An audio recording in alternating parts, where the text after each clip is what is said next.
Hey everyone, and welcome back to the channel. Today, we're diving deep into the past, way before video games, before Monopoly, even before chess as we know it. We're on a quest to rediscover some of the most fascinating and nearly forgotten board games from ancient and medieval times. These aren't just simple pastimes, they're windows into the minds of our ancestors, reflecting their cultures, their strategies, and their love for a good challenge.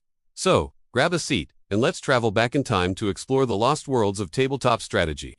First up, let's set sail for the age of Vikings with a game called Hnefatafl. The name itself is a mouthful, but it simply means King's Table. This game is a masterpiece of asymmetrical warfare, a style you rarely see in modern board games. Imagine a board with a king piece right in the center, surrounded by his loyal defenders.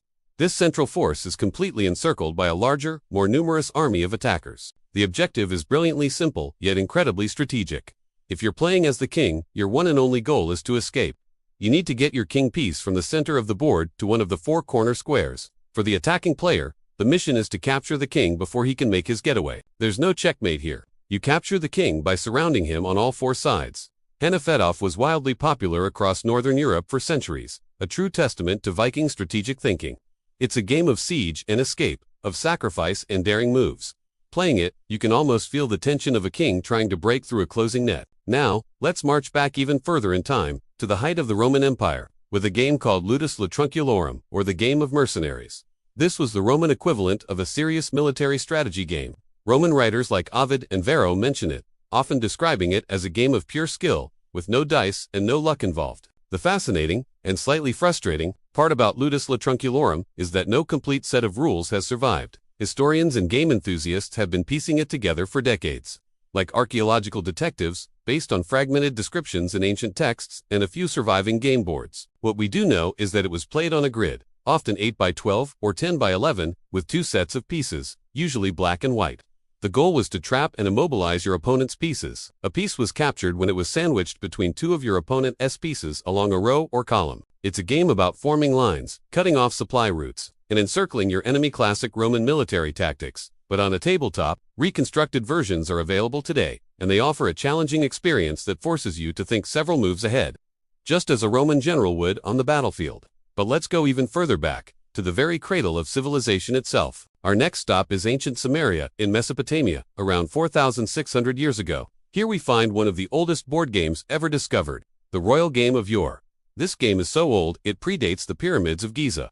Two beautiful boards were famously excavated by Sir Leonard Woolley in the Royal Cemetery of Yore, dating back to 2600 BC. Unlike the pure strategy of the Roman game, the royal game of yore is a race game, a blend of luck and strategy, a bit like modern backgammon. The board itself is uniquely shaped, with two main blocks of squares connected by a narrow bridge. Each player has 7 pieces and a set of 4-sided pyramid-shaped dice. The goal is to race all your pieces from the starting point, across the board, and safely off the other side.